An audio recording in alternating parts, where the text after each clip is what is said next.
চৈত্র সংক্রান্তির দিন বিকেলে হঠাৎই ঠিক করে সপরিবারে পৌঁছে গেলাম কলকাতা থেকে 1 ঘন্টারও কম দূরত্বে বাক্সা জনাই 12 শিব মন্দির প্রাঙ্গণে।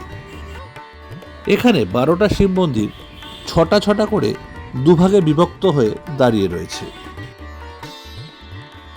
এখানকার প্রতিটি মন্দিরই 8 চালা। মাটি থেকে সামান্য উচ্চতায় এই মন্দিরগুলি দাঁড়িয়ে রয়েছে।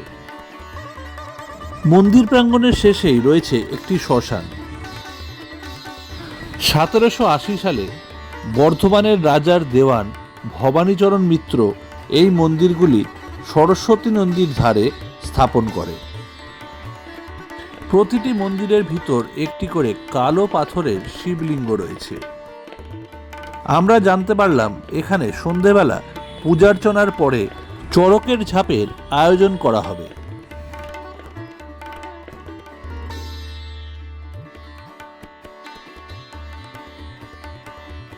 এখানে শিব ঠাকুর ঈশানেশ্বর নামে পূজিত হন। বহুকাল আগে এই মন্দিরের একেবারে পাশ দিয়েই বয়ে যেত সরস্বতী নদী। তখন সরস্বতী নদী দিয়ে ব্যবসা বাণিজ্য হতো। সন্ধ্যার কিছুক্ষণ পূর্বেই শুরু হয়ে গেল পূজার্চনা। মন্দিরের উল্টো দিকে বাঁশ খাটানো হয়েছে। পূজা শেষে এখানেই চড়কের ঝাঁপের আয়োজন করা হবে। পাশেই ঢাকি তার ঢাক নিয়ে উপস্থিত। চড়কের ঝাঁপ দেখার জন্য কিছুক্ষণ অপেক্ষা করে আমরা আবার রওনা দিলাম বাড়ির উদ্দেশ্যে।